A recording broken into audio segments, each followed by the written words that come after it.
हमारे वरिष्ठ नेता ओमकार सिंह जी,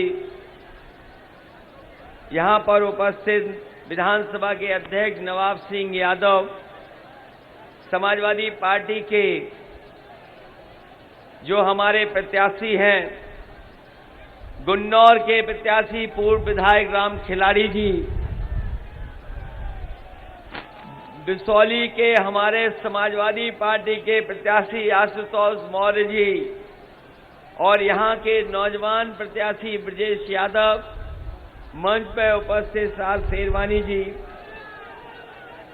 लोकेंद्र शर्मा जी, डॉक्टर अफरोज जी, आशुतोष जी, सतीश प्रेमी जी, साहिद खां साहब और बड़ी संख्या में हमारे बहुत सारे नेता जिनके मैं नाम नहीं ले पा रहा हूं, बड़ी संख्या में समाजवादी पार्टी के सभी हमारे नेता, महान दल के सभी पदाधिकारी, यहां पर उपस्थित सभी हमारे आदरणीय बुजुर्ग किसान भाई और उपस्थित बड़ी संख्या में नौजवान साथी पत्रकार बंधुओं, मैं सबसे पहले इस कार्यक्रम में उपस्थित आप सभी का बहुत बहुत धन्यवाद और आभार प्रकट करना चाहता हूं।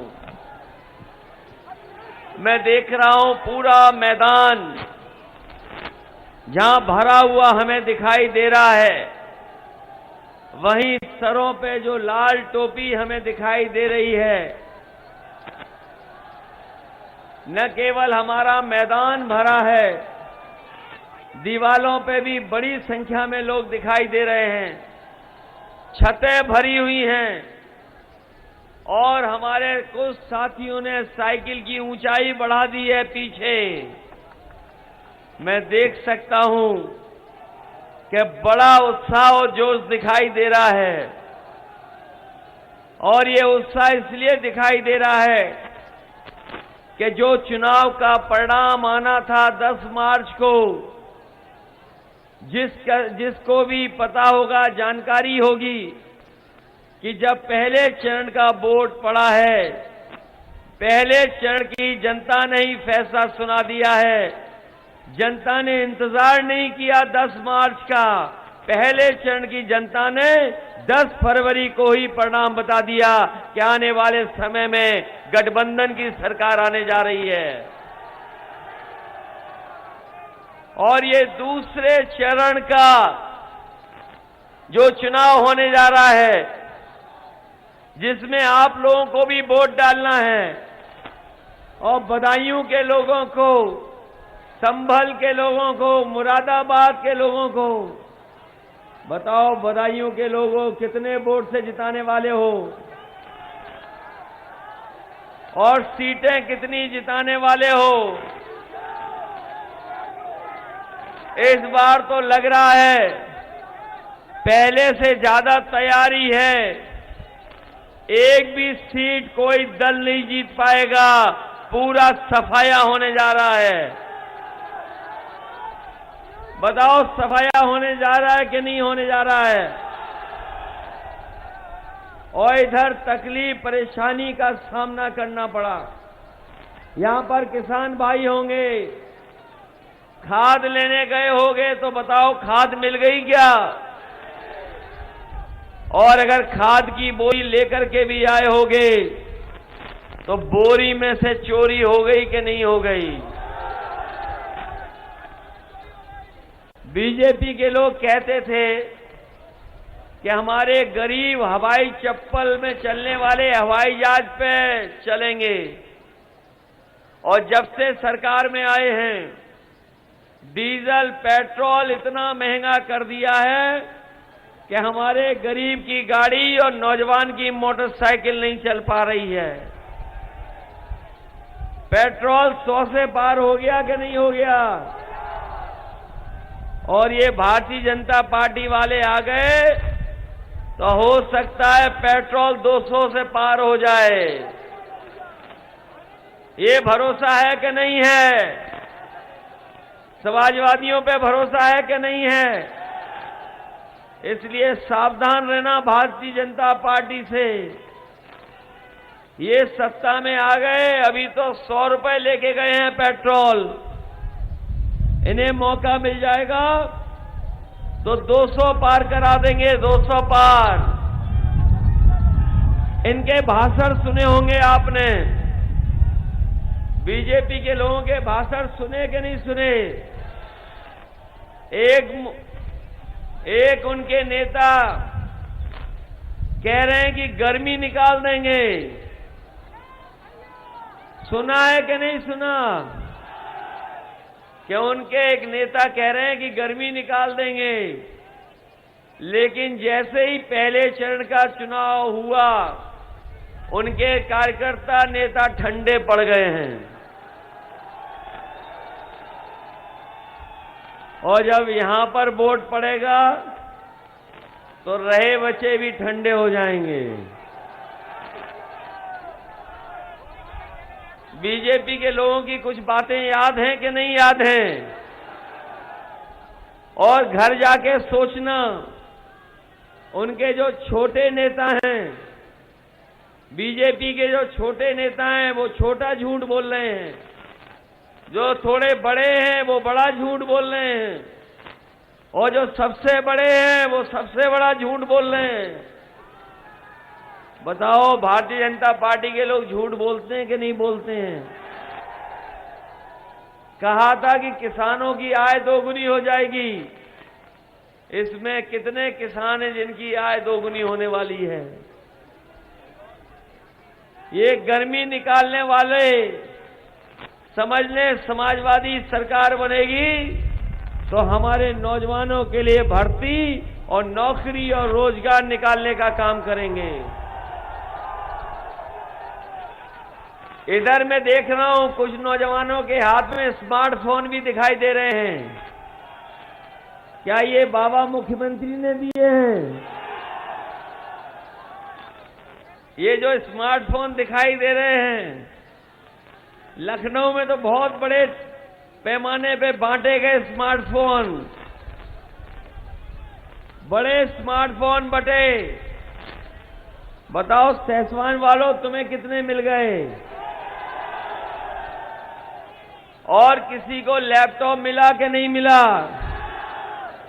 बाबा जी कह रहे थे कि हमने तो लाखों बांट दिए, सैसवान तक नहीं पहुंचे। और 4.5 साल हो गए हैं, उससे ज्यादा समय हो गया, 5 साल।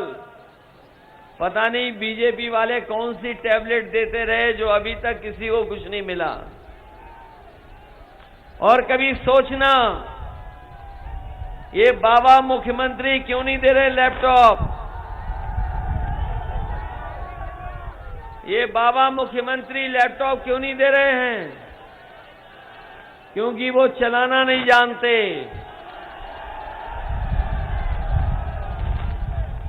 क्यों? वो चलाना जानते हैं क्या?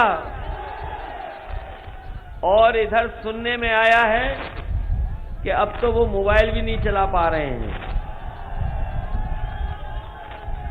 तो जो इस जमाने में चीजों को ना समझता हो, तो वो बताओ हमारे प्रदेश को आगे कैसे ले जाएगा? इसलिए प्रदेश को आगे ले जाने का चुनाव है, उत्तर प्रदेश के विकास का चुनाव है। और मैं अभी देख रहा था कुछ देर पहले, मेरे हाथ में भी कुछ लोगों ने बाबा साहब भीमराव अम्बेडकर जी की तस्वीर दी है। ये चुनाव लोकतंत्र और संविधान बचाने का भी चुनाव है। याद रखना, ये दोबारा सत्ता में आ गए तो नई लोकसभा बना रहे हैं। पता नहीं लोकतंत्र बचेगा कि नहीं बचेगा, संविधान बचेगा कि नहीं बचेगा। इसलिए इनसे सावधान रहना है। ये चुनाव लोकतंत्र और संविधान बचाने का भी चुनाव है। समाजवादी पार्टी ने तय किया है और हमने देखा है, महसूस किया है कि जब कभी भी बिजली का बिल आता है तो करंट लगता है कि नहीं लगता है? बिजली का बिल से करंट लग रहा कि नहीं लग रहा? इसलिए समाजवादी सरकार बनेगी तो 300 यूनिट फ्री बिजली देने का इंतजाम समाजवादी सरकार में होगा। और हमारे किसानों को सिंचाई का कोई पैसा नहीं देना पड़ेगा। किसानों के लिए सिंचाई माफ होगी। बताओ, सिंचाई माफ चाहते हो कि नहीं चाहते हो? और साथ ही साथ ये भी तय किया है, ये बीजेपी के लोग तो 3 काले कानून ला रहे थे हमारे किसानों की जमीन छीनने के लिए। हम अपने किसानों को बधाई देंगे। पंजाब के किसानों को बधाई, देश के तमाम किसानों को बधाई जिन्होंने आंदोलन को सफल बनाया। हमारे किसान पीछे नहीं हटे, लेकिन सरकार को पीछे हटना पड़ा। 3 काले कानून वापस हो गए। लेकिन ये सरकार एमएसपी नहीं दिलवा पाई। अगर आपने धान पैदा किया होगा तो धान में लूट लिया इन्होंने। बताओ, धान में लूट हुई कि नहीं लूट हुई? जो सरकार खाद न दे पाए, डीएपी न दे पाए और धान की लूट न बचा पाए, फसल की पैदावार की कीमत न दे पाए, उस पर सरकार पे क्या भरोसा करोगे?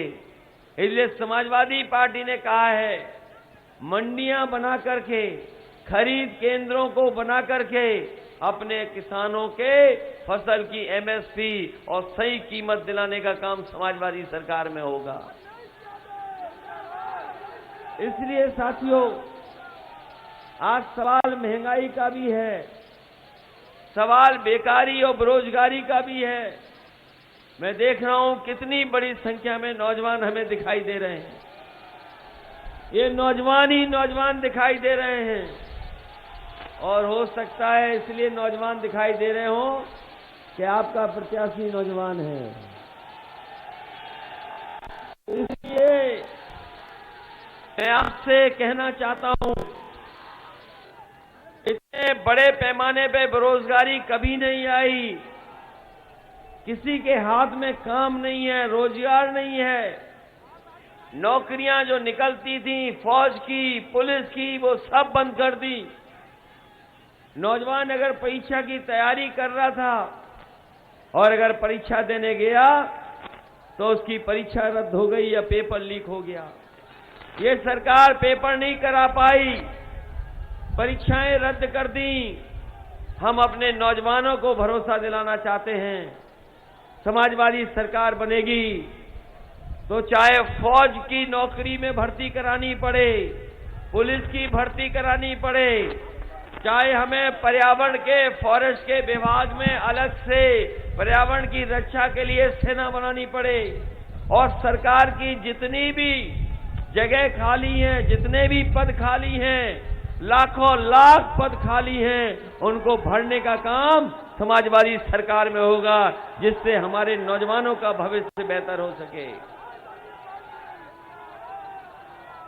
जब मैं बाबा मुख्यमंत्री जी को सुनता हूं तो मुझे याद आता है कि किस तरीके से हमारे मजदूर पैदल पैदल चल करके गांव पहुंचे थे, घर पहुंचे थे। जिस समय लॉकडाउन लगा और पहली बार बीमारी आई, सरकार ने कोई मदद नहीं की। हमारे मजदूर जहां कहीं भी थे, अगर महाराष्ट्र में थे तो महाराष्ट्र से पैदल चल दिए, गुजरात में थे तो गुजरात से पैदल चल दिए, पैदल पैदल चल करके वो गांव तक पहुंचे। इस सरकार ने कोई मदद नहीं की। कई मजदूरों की जान चली गई, लेकिन इस सरकार ने मदद उनकी नहीं की। अगर किसी ने मदद की थी तो हमारी समाजवादी पार्टी, जिन्होंने मदद करने का काम मजदूरों को किया था। जिस समय कोरोना आई, ये बीमारी आई, जब दूसरी लहर आई, तो आपको याद होगा न जाने कितने लोग बीमार हो गए, न जाने कितनों को बीमारी का सामना करना पड़ा। जिस समय सरकार को दवाई का इंतजाम करना था, सरकार दवाई नहीं दे पाई, सरकार बिस्तर नहीं दे पाई, अस्पतालों में जगह नहीं बनी, हमारे गरीबों को जो इंजेक्शन चाहिए था वो इंजेक्शन नहीं दे पाई, जिसके कारण न जाने कितने लोगों की जान चली गई। सरकार अगर चाहती, अगर सरकार मदद करना चाहती तो सरकार बहुतों की जान बचा सकती थी। जो सरकार ऑक्सीजन नहीं दे पाई सांसों के लिए, हमारे गरीबों को जो सांस लेने में ऑक्सीजन की जरूरत थी वो सरकार नहीं दे पाई, उस सरकार को हटाने के लिए भी ये चुनाव है। हमें दुख है इस बात का कि बहुत ही लोकप्रिय यहां के पूर्व चेयरमैन वहीद खान साहब, जिनकी कोरोना की वजह से जान चली गई, न केवल हमारे वहीद खान साहब की जान गई है, वरना बहुत इनके साथ साथ बहुत सारे महत्वपूर्ण नेता भी हमारे कोरोना की वजह से हमें छोड़ करके चले गए। न केवल हमारे और आपके, यहां पे हो सकता है सभा में जो लोग आए हों उनके परिवार के सदस्य भी हो सकता है उन्हें छोड़ करके उस समय चले गए। न केवल हमारे लोग गए, बीजेपी के तमाम मंत्री और विधायकों की भी जान बीजेपी नहीं बचा पाई। इसलिए हमें दुख है कि जिन परिवारों के परिवार के सदस्यों की जान गई है, हम इस दुख में उनके साथ भी हैं। और जहां वहीद खान साहब की जान गई है कोरोना की वजह से, हम उन्हें श्रद्धांजलि देते हैं, उनको याद करते हैं। और वहीं हम ये भी संकल्प लेते हैं कि जिस पार्टी की वजह से, जिस सरकार की वजह से लोगों की जान गई है, उस सरकार को वोट डाल करके उखाड़ फेंकने का काम भी करेंगे।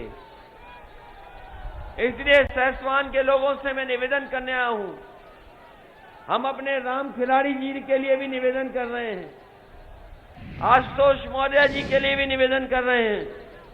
संबल दूर नहीं है, संबल नहीं पहुंच पाए, हालांकि संबल में ऐतिहासिक जीत होने जा रही है सभी प्रत्याशियों की।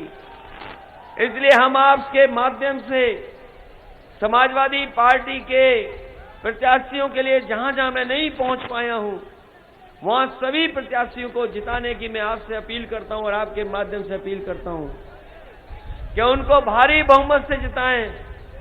ये क्योंकि लोकसभा बदायूं है, ये लोकसभा बदायूं है। पिछली बार बाजी में हम लोग थोड़ा पीछे रह गए, बाजी नहीं मार पाए, कारण कोई भी रहा हो, लेकिन हम आपसे कहना चाहते हैं बदायूं के लोगों से कि जब भी कभी विकास हुआ होगा, बदायूं को पीछे नहीं छूटा। वो विकास में जितने काम उस सरकार में हुए, उस सरकार में जो जो काम हुए, वो आज जनता आज भी याद करती है। बताओ, ये पुलिस की 100 नंबर वाली गाड़ी, 100 नंबर वाली गाड़ी समाजवादियों की देन है। एम्बुलेंस जो चल रही थी कोरोना में, वो भी समाजवादियों की देन है। समाजवादियों ने मेडिकल कॉलेज दिया, सड़कें बनाई, और अभी सुनने में आया है कि यहां से एक्सप्रेसवे भी निकल रहा है। लेकिन बदायूं को, लोगों को सीधे लखनऊ जाने का मौका नहीं मिल रहा है, इसलिए सीधा लखनऊ से जोड़ने के लिए अगर हमें एक्सप्रेसवे बनाना पड़ेगा तो फर्रुखाबाद हो करके सीधा सीधा आपको जोड़ने का काम एक्सप्रेसवे से करेंगे। क्योंकि समाजवादी पार्टी का मानना है, समाजवादियों का मानना है कि लखनऊ पहुंचने के लिए उत्तर प्रदेश के किसी कोने से 5 घंटे से ज्यादा नहीं लगे। अब जब इतने ही करीब आ गए हो तो बताओ, लाखों वोट से जिताओगे कि नहीं जिताओगे?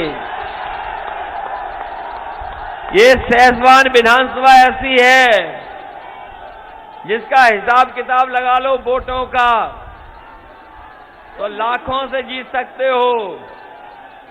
बताओ, इतने करीब आ गए हो, लाखों से जिताओगे कि नहीं जिताओगे? सहसवान विधानसभा में हो सकता है कोई ऐसा भी लड़ रहा हो जो सरकार नहीं बनाना चाहता है, सरकार बीजेपी की बन जाए, उसकी मदद के लिए खड़ा हो। क्या ऐसा भी है कि नहीं है? यहाँ पे कभी कभी कुछ दल ऐसे भी हैं जो समाजवादी पार्टी से लड़ रहे हैं। समाजवादी पार्टी बीजेपी को हटाना चाहती है, लेकिन कुछ दल हैं जो समाजवादी पार्टी को रोकना चाहते हैं। तो बताओ, आप भारतीय जनता पार्टी को हटाना चाहते हो कि नहीं हटाना चाहते हो? और वो दल तो ऐसा है कि बाबा साहब भीमराव अम्बेडकर जी के रास्ते से भटक गया है। जिस रास्ते पे चल रहा था, उस रास्ते से भटक गया है वो दल। बाबा साहब भीमराव अम्बेडकर जी का जो रास्ता था, उस रास्ते पे नहीं है।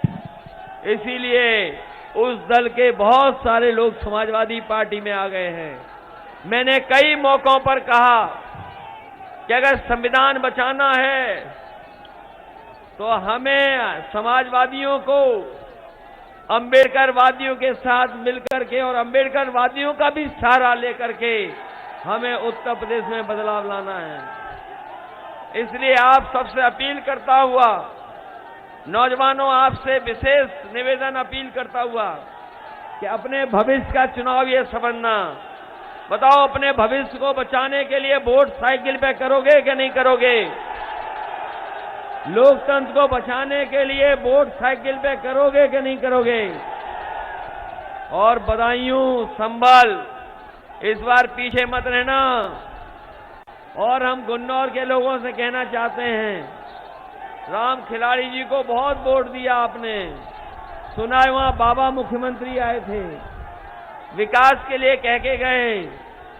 अगर बाबा मुख्यमंत्री आए हैं तो वो विकास नहीं करेंगे, वो विनाश की तरफ लेकर के जाएंगे। समाजवादी लोग हैं जो विकास की तरफ उत्तर प्रदेश को लेकर के जाएंगे। इसलिए राम खिलाड़ी जी की भी मदद करना। जो गलती किसी से हुई हो, मैं आखिरी बात कहता हूं, अपनी बात खत्म करूंगा। कहीं किसी से कोई गलती हो गई हो तो इस बार साइकिल को मत भूलना। बताओ, आप सब लोग सहयोग करोगे कि नहीं करोगे? ये चुनाव इन लोगों का जरूर है, लेकिन ये सरकार बनाने का भी चुनाव है। एक एक सीट महत्वपूर्ण है, एक एक को जीतना जरूरी है। अगर एक सीट भी कम हो गई तो भारतीय जनता पार्टी के लोग आपकी सरकार नहीं बनने देंगे। क्या आपने अभी जिला पंचायत का चुनाव नहीं देखा? कैसे लूट लिया जिला पंचायत का चुनाव? इतना भ्रष्टाचार कभी नहीं हुआ जितना खुले भ्रष्टाचार किया। अगर बहनें और माताएं भी वोट डालने गईं तो उनके भी कपड़े फाड़ लिए, कपड़े छीन लिए भारतीय जनता पार्टी के लोगों ने। ब्लॉक प्रमुखी लूट ली, जिला पंचायत लूट ली। बताओ, ये चुनाव को लूटने से बचाओगे कि नहीं बचाओगे? इसलिए जहां जो बात हो वो भूल करके केवल समाजवादी पार्टी की साइकिल चुनाव चिन्ह की मदद करना। हमने सब दलों को जोड़ा है, महान दल को जोड़ लिया, ओम प्रकाश राजभर जी को जोड़ लिया। अभी पहले चरण में आपने देखा होगा जयंत चौधरी जी को जोड़ लिया। सभी छोटे छोटे दलों को जोड़ करके क्षेत्रीय दलों को साथ लाने का काम किया। और रहे बचे, हमने चाचा को भी जोड़ लिया। बताओ, आज कोई मुकाबला है हमारे दल के गठबंधन का? इसलिए सब चीज भुला करके केवल साइकिल याद रखना और सरकार बनाने का चुनाव है। कोई गलती नहीं हो, एक एक वोट समाजवादी पार्टी के पक्ष में डाल देना। यही निवेदन, यही अपील मैं करने आया हूं।